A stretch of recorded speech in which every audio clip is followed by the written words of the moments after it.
인생의 위기 앞에서라고 하는 제목으로 우리 함께 하나님의 말씀을 살펴보기를 원합니다. 우리는 살아가면서 다 인생의 위기를 만나는 때가 있습니다. 인생의 위기라는 것이 뭐 특별한 것이 아니고 그냥 삶 자체가 위기가 항상 공존하는 삶이지 않습니까? 살아간다는 것 자체 안에 그 인생이라고 하는 그 자체 안에 여러 가지 어려움과 곤경과 또 위기가 항상 있는 것이죠. 뭐 특별히 무엇을 잘못했기 때문에 위기를 당하는 것이 아니라 뭐 어떤 뭐 때가 있는 것도 아니고 어떤 나이대가 있는 것들도 아니고 그냥 늘 우리의 삶이라는 것 그 자체 안에 여러 가지 위기가 있다고 하는 것이죠. 오히려 위기 없습니다. 저는 아무런 삶에 문제가 없었습니다. 이 한 특별한 거. 이게 이런 사람들이 참 특별한 사람이고 살다 보면 시간을 좀 지내다 보면 삶에 참 위기가 찾아오게 되는 것이죠.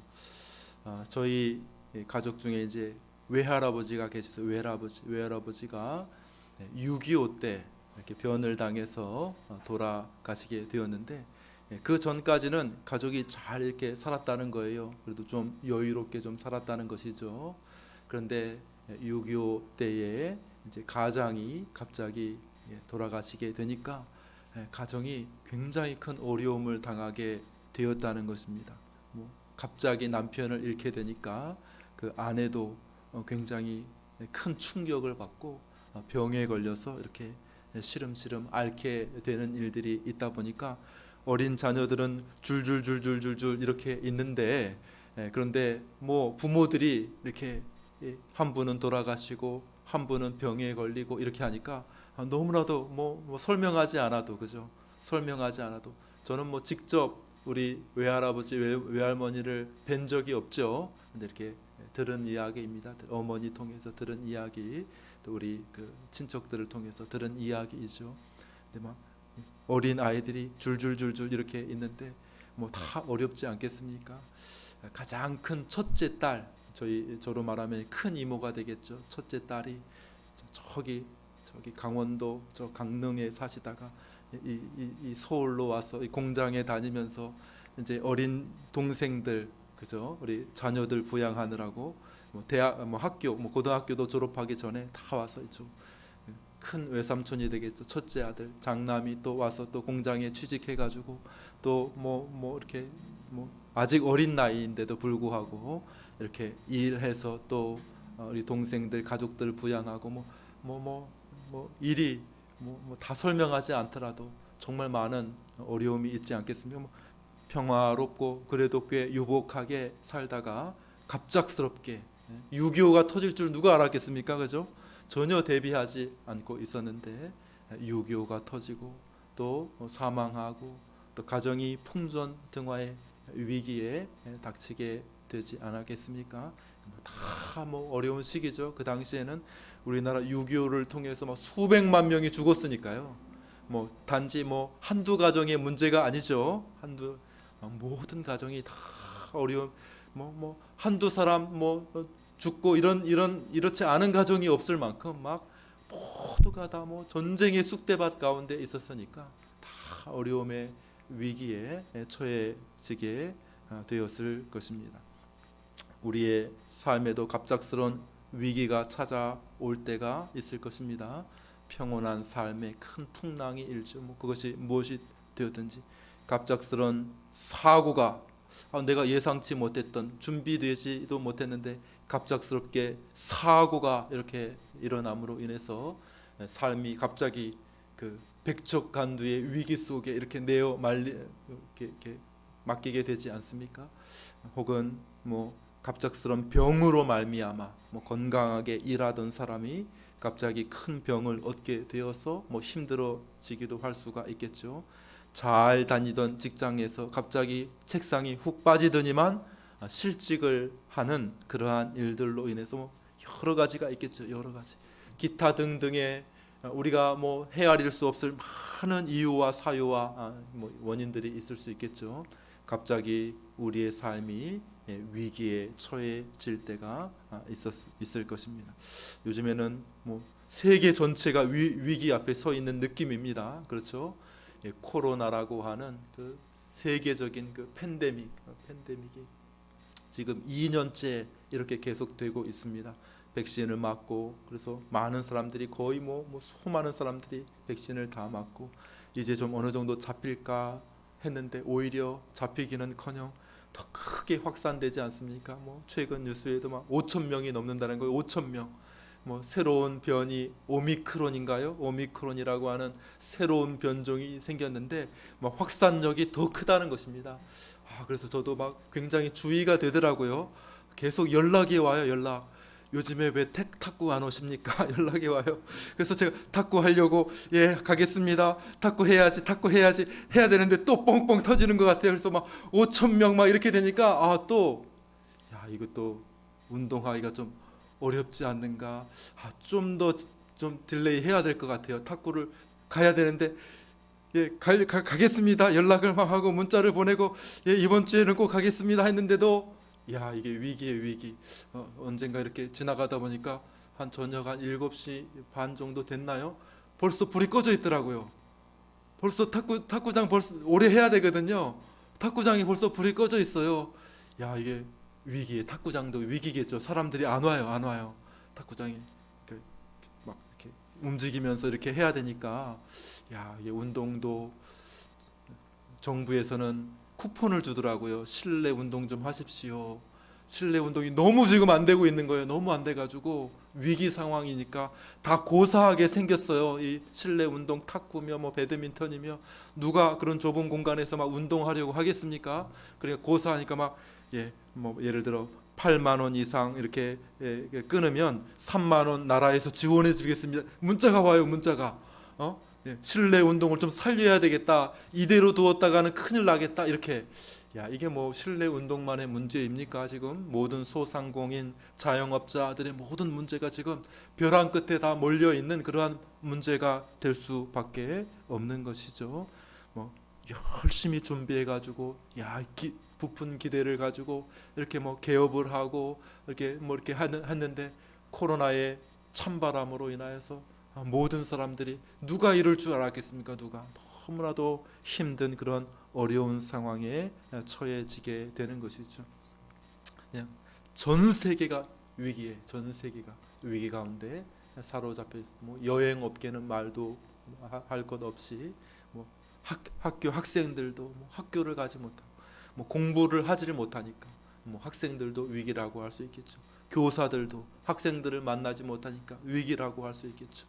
학원들도 수많은 사교육들도 지금 위기 앞에 내몰리고 있죠. 학생들도 백신을 맞지 않으면 이제 학원을 통제하겠다 그런 발표를 한 것 같더라고요. 최근에 학생들도 백신을 맞지 않으면 그러면 이제 학원들이 굉장히 위기 상황에 처하게 될 것 같습니다. 그렇죠? 학생을 못 받으니까 학생을 오지 못하게 하라니까 이게 참 너무나도 큰 위기 상황에 처해 있겠다 그런 생각을 하게 됩니다. 곳곳에 위기가 있죠. 곳곳에 지뢰밭이 있을 것입니다. 그런 것이 아니더라도 수많은 위기의 상황 속에 우리가 놓여져 있지 않습니까? 오늘 제목은 인생의 위기 앞에서라고 하는 그러한 제목입니다. 이 인생의 위기가 찾아오게 되는데 이 인생의 위기의 때에 우리가 어떻게 대처해야 할 것인가?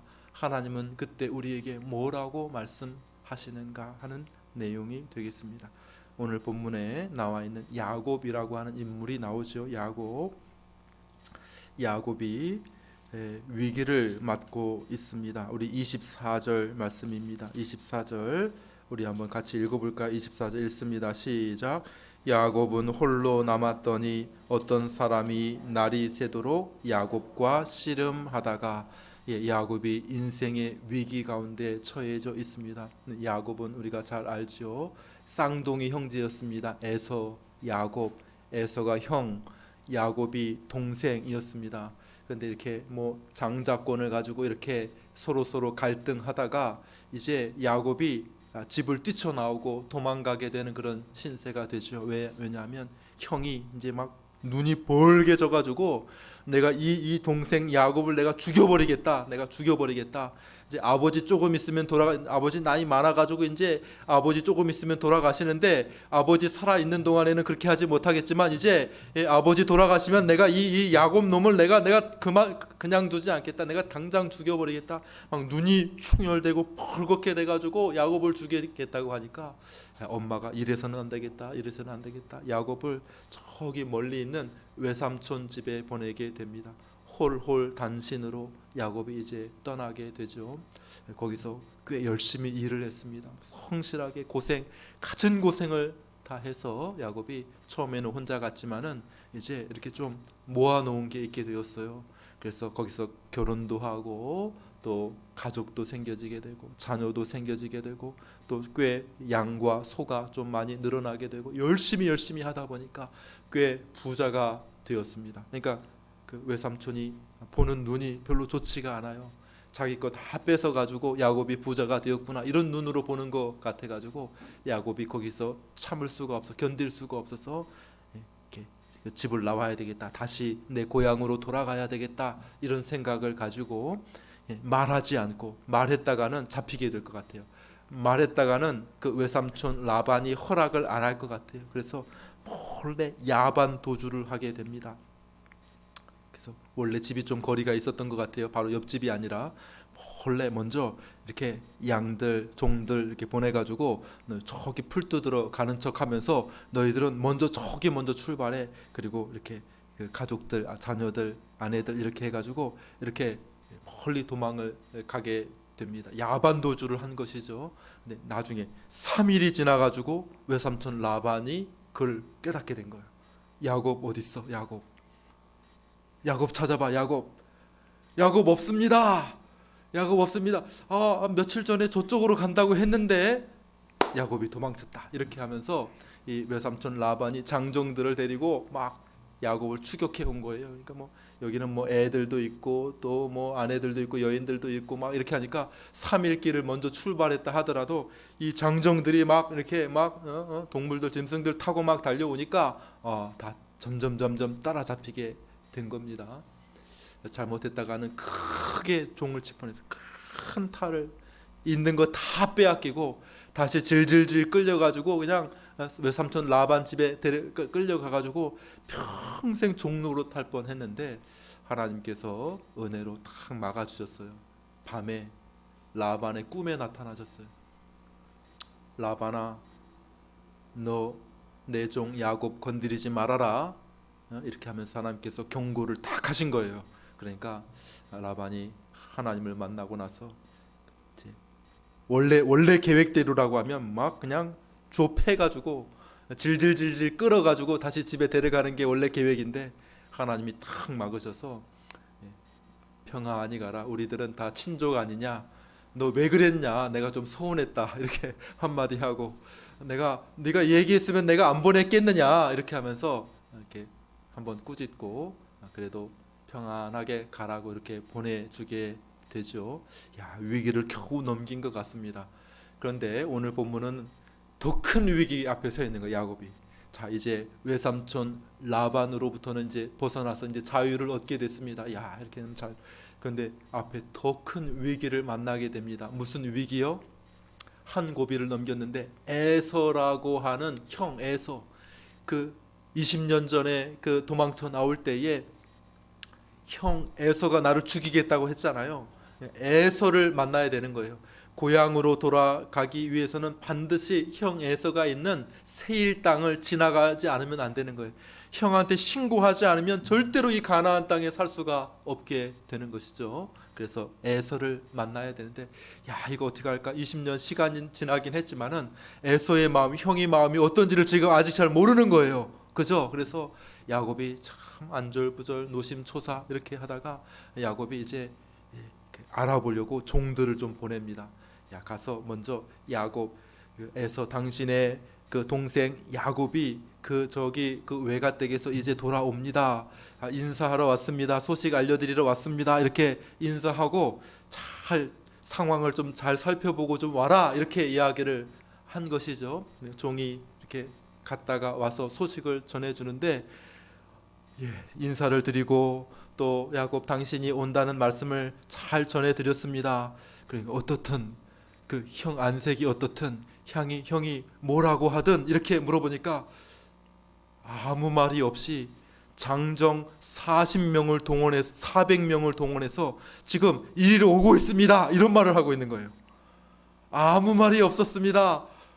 그래 뭐 환하게 환영한다 이런 말도 없고 죽이겠다 뭐 그런 말도 없고 아무 말 없이 장정 400명을 모아가지고 지금 마중 나오고 있습니다. 이렇게 이야기하니까 지금 야곱이 지금 너무 당황해가지고 지금 어떻게 해야 될지를 모르는 거예요.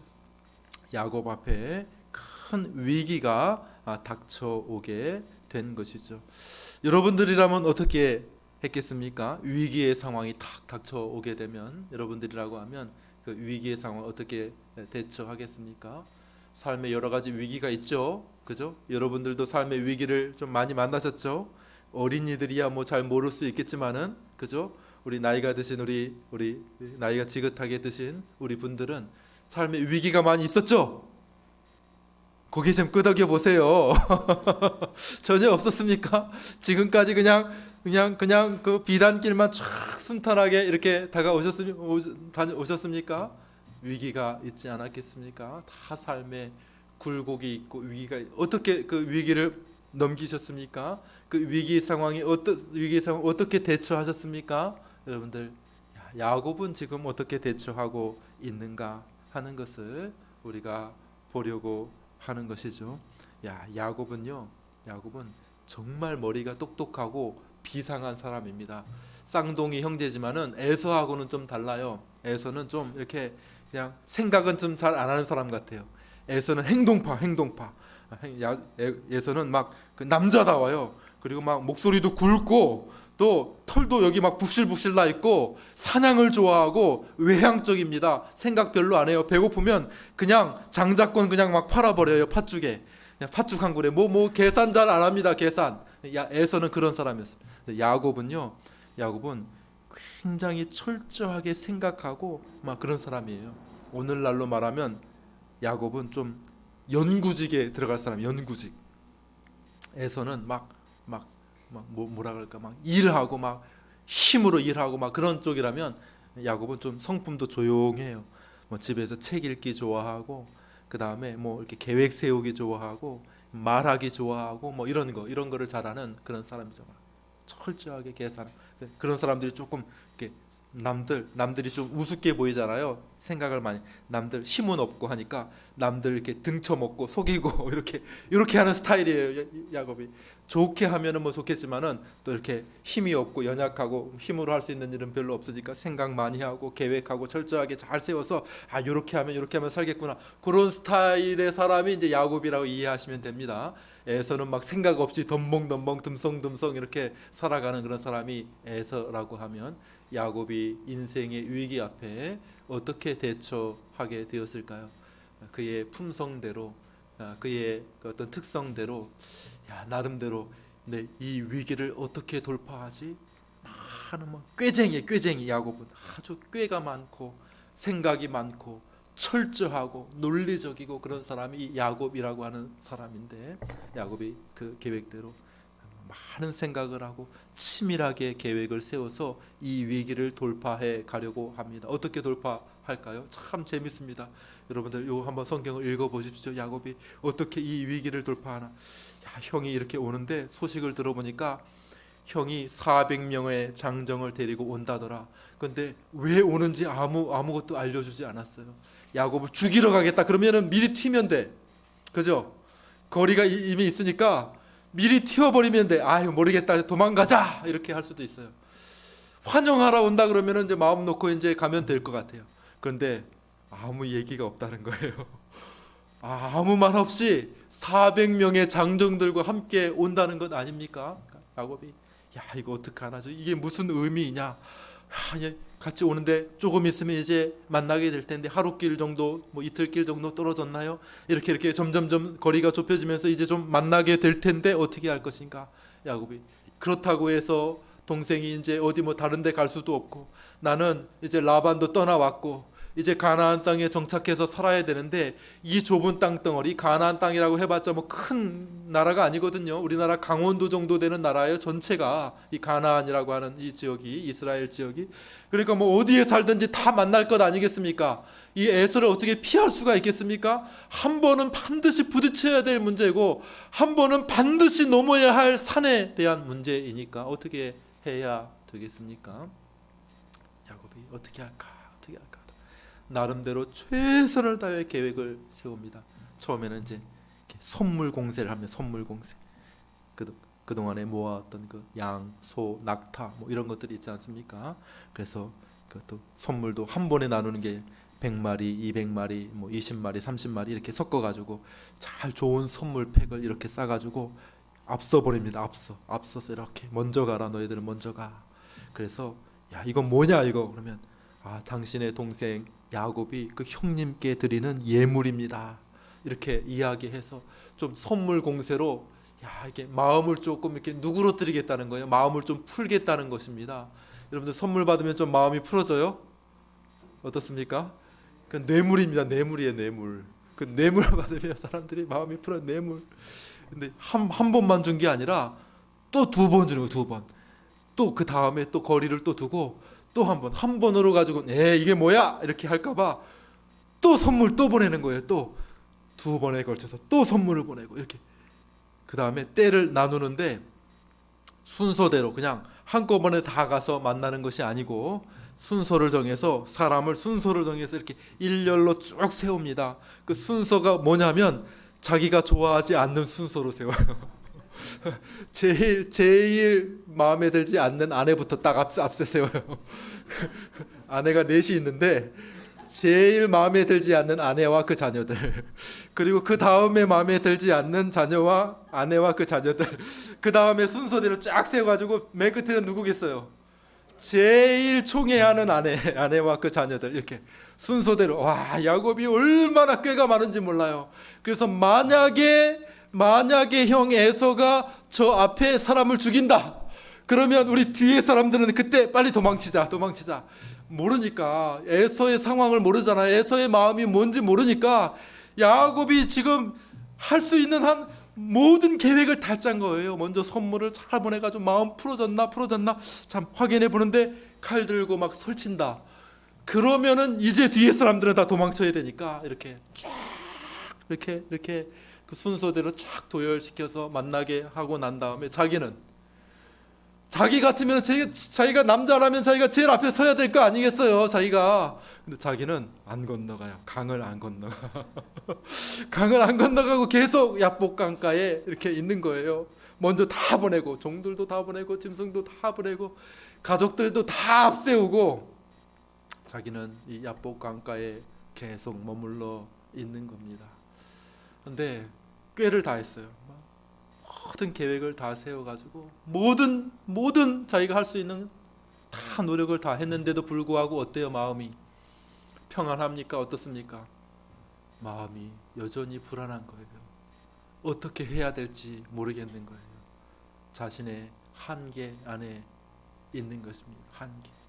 노력을 다 하고 할 수 있는 자신의 모든 수를 다 써봤지만은, 그러나 여전히 마음이 불안하고 돌파구가 생기지 않고 어떻게 튈지 알지 못하는 저 형 에서, 내가 감당할 수 없는 저 사람 어떻게 하는가, 이렇게 생각하고 있는 그런 상황에 처해지게 된 것이죠. 이 야곱의 위기고 그 인간적인 대처라고 말할 수 있을 것입니다. 근데 하나님은 그럼 어떻게 대하실까? 이 위기의 상황 속에서 하나님은 어떻게 야곱을 대하십니까? 우리 다시 한번 읽겠습니다. 24절 말씀을 다시 한번 읽습니다. 시작.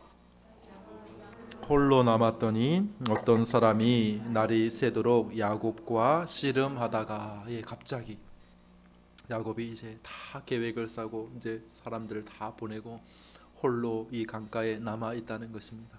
그런데 홀로 남아 있는데 갑자기 습격을 받게 됩니다.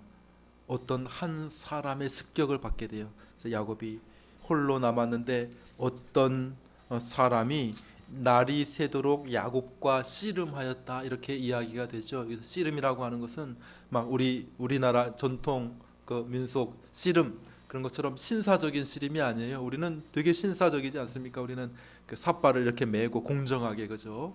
삿발을 메고 앉아 일어서 딱 일어나서 자 준비 딱 힘 딱 줬다가 탁 넘어뜨리는 거 우리는 굉장히 신사적인 그 운동 같아요. 씨름은요 그죠? 굉장히 신사적입니다. 다 삿발도 다 공정하게 이 잡는 것도 이게 너무 많이 잡지도 않게 다 공정하게 이렇게 이 씨름은 그 씨름이 아니라 마치 이게 레슬링 같은 거예요. 레슬링 그죠? 레슬링 알죠? 자유형 그 다음에 또 뭐 있어요? 그레코 만형 이런 게 있잖아요. 그죠? 자유형은 다리 기술도 다 써도 되는 거고 그레코 만형은 뭐예요? 다리 허리 밑으로는 기술을 쓰면 안 되는 거예요. 이게 위에서만 이렇게 쓸 수 있는 게 그레코 만형이 아니지 않습니까? 그 씨름 레슬링 같은 거 씨름 온 몸으로 바닥에 구르면서 하는 그러한 씨름과 같은 레슬링의 의미가 되는 것이죠.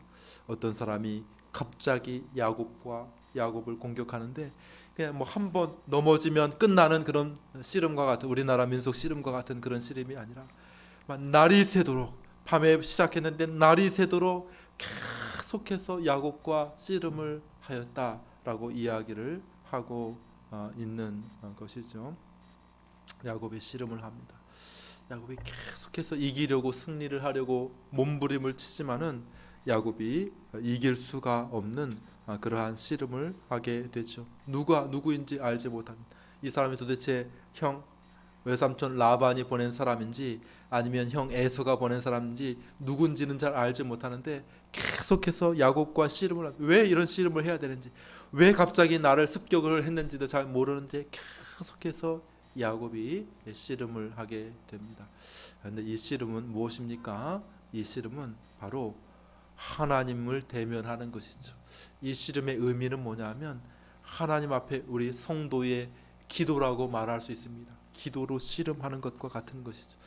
야곱이 모든 위기의 상황 앞에서 자기가 할 모든 것들을 다 이렇게 했는데 그럼에도 불구하고 문제는 풀리지 않고 여전히 자신의 한계 속에 이렇게 헤매이고 있는 그 상황 속에 하나님은 야곱을 찾아오셔서 야곱과 씨름을 하십니다. 야곱아, 네가 상대할 것은 나야 나. 네가 상대할 것은 저 세상의 문제가 아니고, 네가 상대할 것은 저 형 에서가 아니고, 네가 상대할 것은 어떤 여러 가지 문제가 아니라 너는 나와 상대하자. 나와. 그래서 하나님이 야곱에게 이렇게 씨름을 거시는 것이죠. 그래서 하나님과 야곱이 실랑이가 계속됩니다. 언제까지? 날이 새도록 한밤중 날이 새도록 하나님과 씨름을 하게 되었다는 것이죠. 야곱이 그 평소 같으면은 뭐 금방 이길 수도 있었을지 모르겠습니다. 야곱이 온갖 기술을 걸어도 이 사람이 지지를 않는 거예요. 야곱이라고 하는 말의 이름이 뭡니까? 야곱이라고 하는 말의 이름이 발 뒤꿈치를 붙잡는다 그런 의미입니다. 야곱이 왜요? 그 형 에서 쌍둥이 형 에서 발 뒤꿈치를 붙잡고 나왔거든요. 거기서도 레슬링을 한 것 같아요. 엄마 뱃속에서 한판 레슬링을 했어요. 누가 먼저 나가냐, 누가 장자가 되느냐, 한판 레슬링을 하다가 지질 에서가 먼저 나오고 야곱은 형 발 뒤꿈치를 붙잡고 나왔는데 이 발 뒤꿈치를 붙잡는다라고 하는 의미가 바로 이 야곱의 말의 의미, 야곱이라고 하는 너 발 뒤꿈치를 붙잡고 나왔네. 그 야곱이라고 하는 말의 이름이 바로 이 발 뒤꿈치를 붙잡는다는 건데 여러 가지 의미가 있습니다. 발 뒤꿈치를 붙잡는다는 말은 씨름 기술로 말하자고 하면은 속이는 기술, 뒤집기 같은 거 넘어질 듯 하다가 탁 뒤집는 거 그죠? 넘어질 듯 하다가 발 뒤꿈치를 붙잡고 다시 쓰러뜨리는 그런 씨름 기술과 같은. 그래서 그 의미는 속이는 자다 그런 의미가 있죠. 야곱이라고 하는 말의 의미는 원래 그 말 그 자체로는 뭡니까? 발 뒤꿈치를 잡았다 그런 의미라면 그러나 그걸 좀 해석하게 되면 속이는 자다라고 하는 그런 의미가 있는 것이죠. 야곱이 아마 여러 가지 기술을 썼을 것입니다. 씨름하는 사람과 막 이기기 위해서 여러 가지 기술, 속임수도 썼겠죠. 뒤집기도 했을 것이고, 여러 가지 기술이 들어가 들배지기도 했을 것이고, 차돌리기도 했을 것이고, 호미 걸기도 했을 것이고, 여러 가지 기술 다 나온다, 다 나와서 그 사람을 이기려고 했지만은 밤새도록 이길 수가 없었다는 것이죠. 그리고 마지막에 치명타를 얻게 됩니다. 그 사람이 야곱의 허벅지 관절을 내려쳤다는 것입니다. 그러니까 그 허벅지가 위골이 되었다.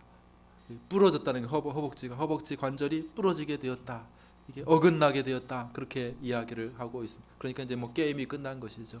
야곱이 밤이 새도록 씨름하고 자신이 가지고 있었던 모든 기술, 자신이 가지고 있었던 모든 체력, 자신이 가지고 있었던 모든 계획 다 사용해 봤지만은 이 사람을 이기지 못하고 이제 마지막에 이 사람이 그 허벅지를 쳐가지고 허벅지 관절이 끊어지게 되는 그러한 위기의 상황에 처해지게 되었습니다. 이제는 어떻게 할 수밖에 없어. 어떻게 할 수가 없는 것이. 그래서 야곱이 항복 이렇게 할 그 찰나에 오히려 반대의 일이 벌어지게 됩니다.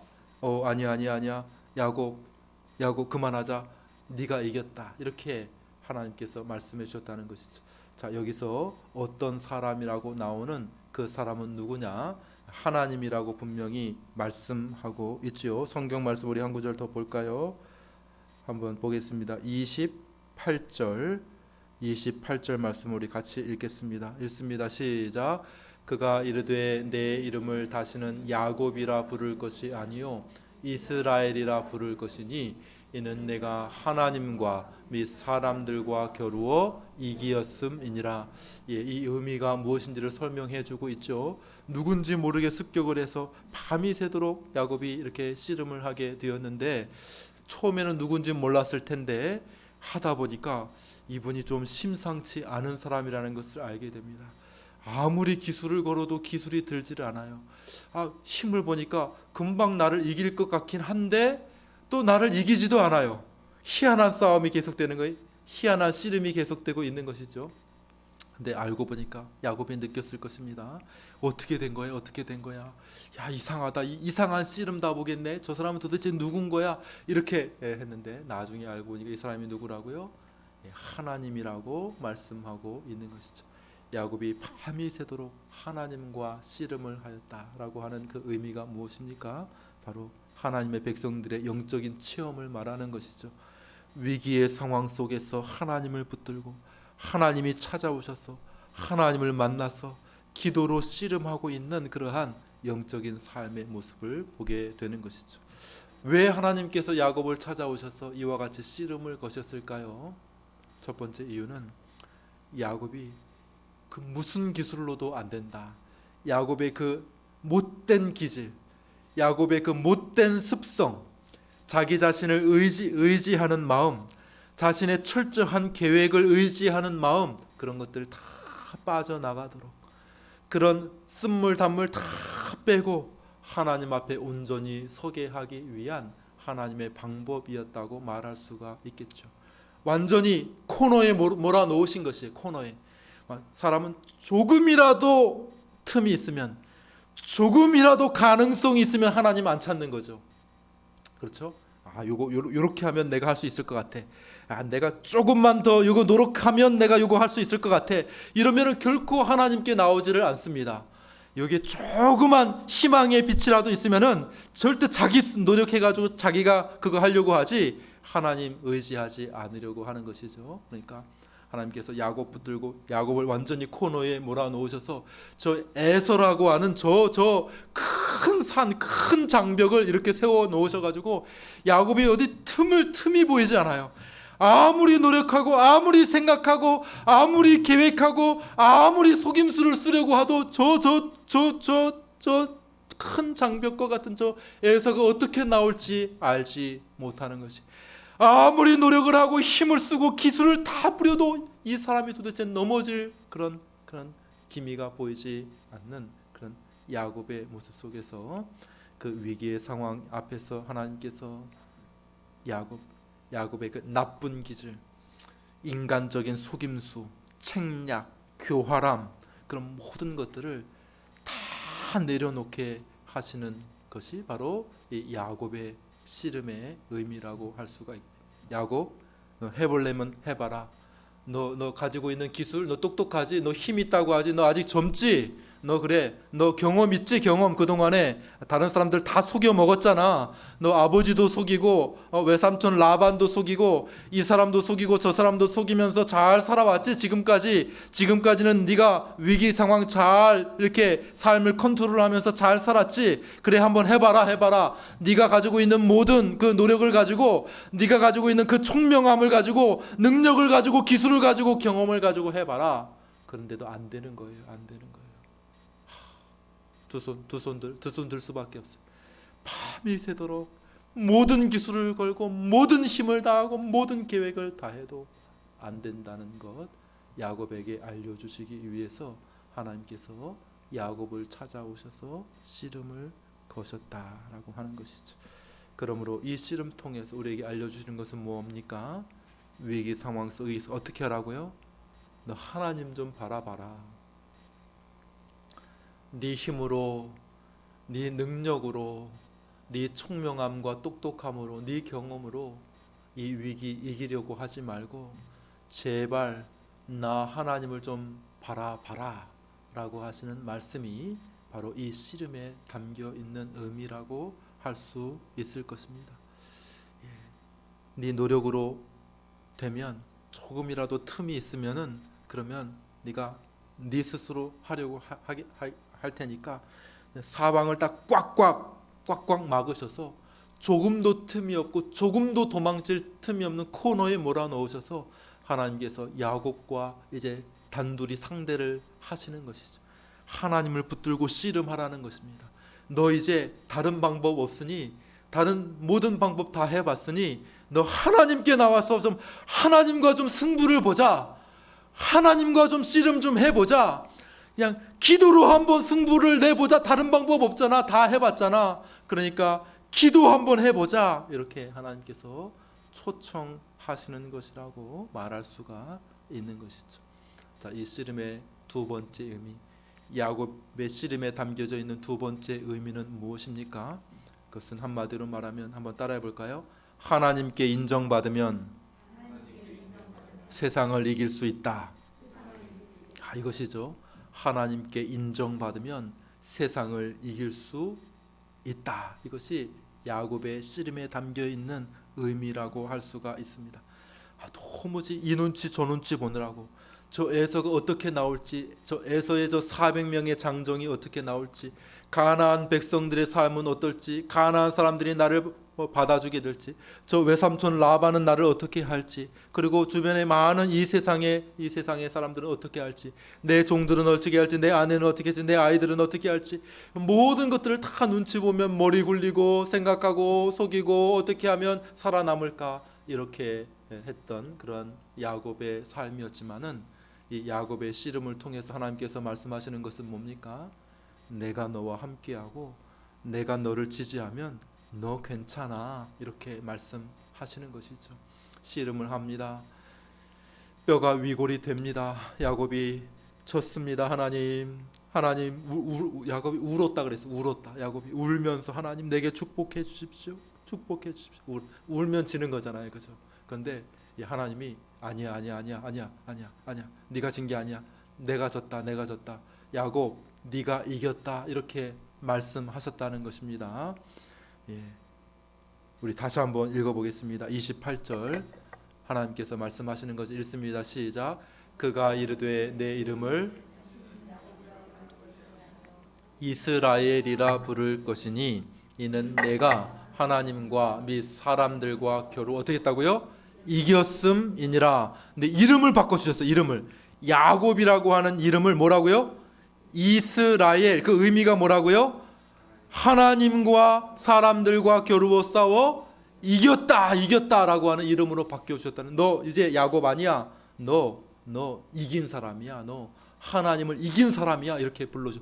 아니 내가 뭘 이겼어요. 내가 지금 죽으라 하고 씨름하고 모든 기술을 써도 내가 다 져가지고 뼈도 위골되고 내가 이제 힘도 다 빠지고 더 이상 난 이제 끌려가서 죽을 일만 남아서 나 지금 항복 선언하고 나 이제 살려달라고 빌판인데 네가 이겼다. 이렇게 말씀하시는 그 의미가 무엇입니까?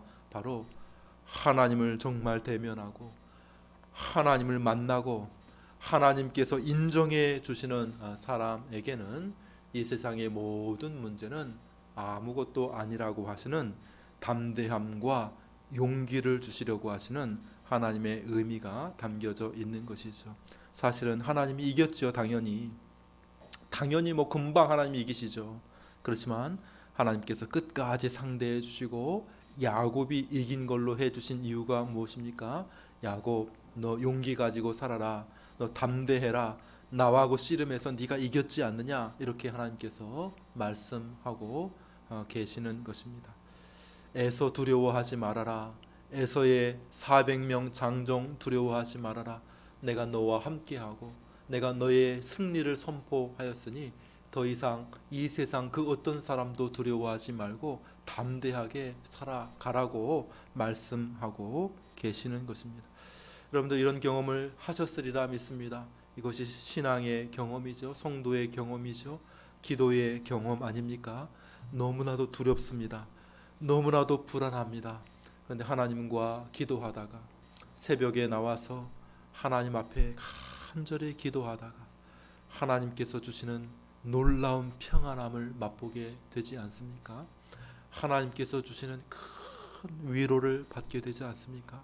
야, 앞날이 어떻게 될지 알지 못해요. 야, 기도를 좋아하는 사람은 그렇게 졸린데도 기도의 자리를 찾아오는 것은 이것을 경험한 것이죠.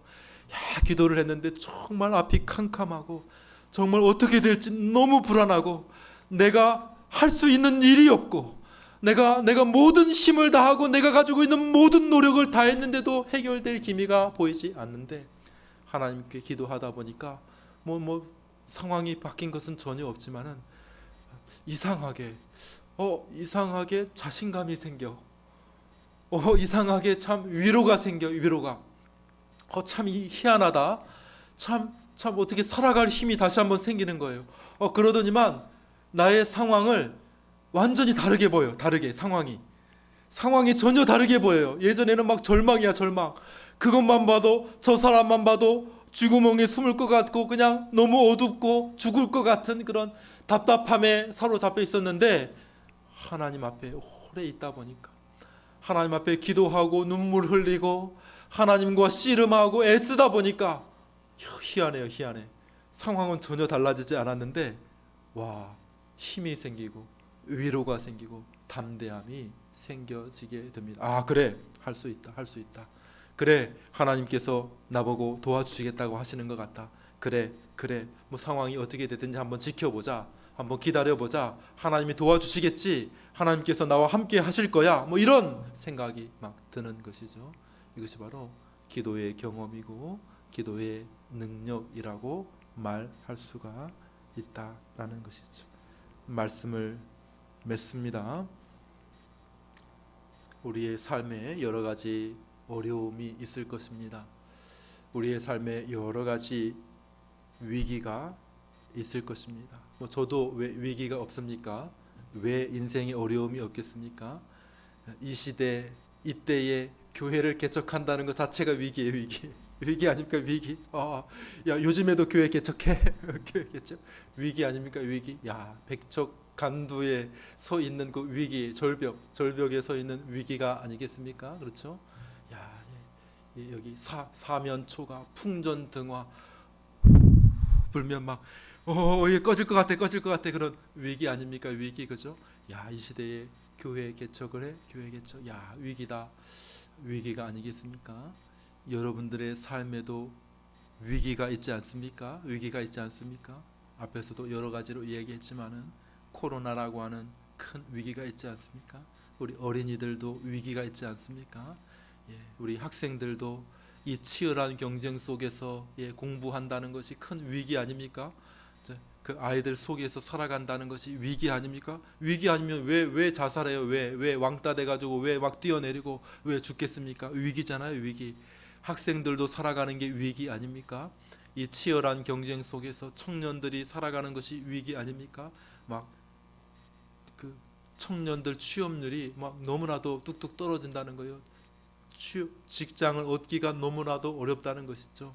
막 이력서를 내고 막 뭐 좋은 학교를 나오고 막 이래도 막 막 다 떨어진다는 것 아닙니까? 이력서를 막 수백 통을 낸다는 것 아닙니까? 이리저리, 그죠? 너무나도 위기의 상황 속에 있지 않습니까? 장년들도 위기이지 않습니까? 이 코로나 시기에 경제적으로 우리 삶을 이끌어 간다는 것이 너무나도 위기 아닙니까? 노년들도 위기죠. 노년들 큰 위기 앞에 서 있다고 하죠. 노년들 어떻게 이 노년을 보낼 것인가? 한국 노년들만큼 노후가 대비되지 않은 노년이 드물다고 하더라고요. 노후가 대비되지 않았습니다. 어떤 글을 보니까 노인들의 착각 세 가지가 있다는 거예요. 노인들의 착각 세 가지. 첫 번째는 80 이후에는 없다는 착각이 있대요. 80 이후에는 없다. 80살까지만 살면 된다고 생각했는데 그게 큰 착각이라는 거예요. 요즘에는 100살까지 산다는 겁니다. 100살. 그러면 위기가 갑자기 찾아오는 거예요. 위기. 어떻게 100살까지 살지? 어떻게? 이 아픈 몸을 가지고 돈 들어갈 곳은 많은데 갑자기 위기가 찾아오게 된다는 것이죠. 또 착각이 뭡니까? 갑자기 죽는다는 착각을 하고 있대요. 갑자기. 그런데 그건 착각이라는 거예요. 보통 사람들은 적어도 한 1년, 많게는 막 10년까지 아프다 죽는다는 것입니다. 그리고 어떻게 하라는 거예요? 어떻게 위기가 갑자기 찾아옵니다. 또 한 가지 위기는 뭡니까? 또 한 가지 착각은 뭡니까? 자녀들이 해주겠지. 그 착각이라는 거예요. 자녀들이 해주겠지 착각이라는 것입니다. 자녀들이 안 해준다는 거예요. 그러니까 노년들이 큰 위기 앞에 서 있게 된 것이죠. 농담 반, 진담 반이 섞여 있겠지만은 그러나 노년들도 위기가 모든 사람들이 다 위기에 처해 있지 않습니까? 여러분들 어떻게 이 위기를 대처하고 있습니까? 어떻게 이 위기를 넘어가고 있습니까? 어떻게 이 위기 앞에 승리를 하려고 하십니까? 오늘 야곱의 말씀을 통해서 우리에게 주시는 것은 뭡니까? 하나님께 나아오라는 것이. 그 위기의 상황에서 하나님께 나아와라. 그 사람 붙들고 좀 싸우려고 하지 말고, 그 상황 붙들고 어떻게 안 되나 하면서 소리치고 고함치고 싸우려고 하지 말고, 너희들 하나님께로 나와서 씨름하자. 하나님께로 나와서 좀 매어 달려라. 하나님 축복해 주지 않으면 보내주지 않겠습니다. 하나님께로 좀 나와라. 이렇게 말씀하시는 것 아닙니까? 여러분들 기도의 자리로 나오시기를 바랍니다. 기도의 자리. 여기 너무 좋은 기도의 처소 아닙니까? 그죠? 여기 일주일 내내 비어 있어. 일주일 내내. 그냥 번호만 비밀번호 저기 붙어 있으니까. 여러분들 일주일 내내 여기 이렇게 문이 열려 있으니까 여러분들 기도하고 싶으면 음악도 틀어드릴 테니까 언제든지 와서 기도하시고, 새벽에는 아예 우리가 기도의 시간으로 마련해서 말씀도 주고 또 다 금요 기도회도 있으니까 또 오셔서 얼마든지 기도할 수 있으니까 하나님을 상대하시기를 바랍니다. 여러분의 상황, 여러분의 주변의 사람들이 하나님 상대하시고, 하나님이 인정하시면, 하나님이 도장 찍어주시면, 하나님이 그래 너 이겼다 이렇게 하시면은 다 문제가 해결되는 것이죠. 야곱이 그렇게 두려워하던 에서의 문제도 해결되지 않습니까? 어떻게 하나 이렇게 보고 있었는데 어떻게 합니까? 에서가 형이 칼 빼드나 안 빼드나 저기 다가왔어요. 형이 장정이 어떻게 됩니까? 결론이 어떻게 됐습니까? 결론이 목을 어금맞기고 울더라. 칼 빼드나 손이 어디로 가나 이렇게 야곱이 보지 않았습니까? 준비 어떻게 튀지, 어디로 튀지, 이쪽으로 튈까 저쪽으로 튈까 이렇게 생각하고 있었는데 에서가 야곱을 붙잡고 울면서 이 선물은 다 뭐야 야곱아, 나도 많이 있어, 이건 네가 넣어둬 네가 넣어둬 이렇게. 이 무서웠던 에서의 문제가 다 풀리지 않습니까? 하나님께 인정받고 하나님께서 승리하였노라고 인정해 주시면 이 세상의 모든 것은 우리가 넉넉히 이기게 될 줄로 믿습니다. 하나님 앞에 나와서 기도로 승부하시는 우리 모두가 될 수 있게 되기를 주님의 이름으로 축원합니다. 기도 찬송하겠습니다.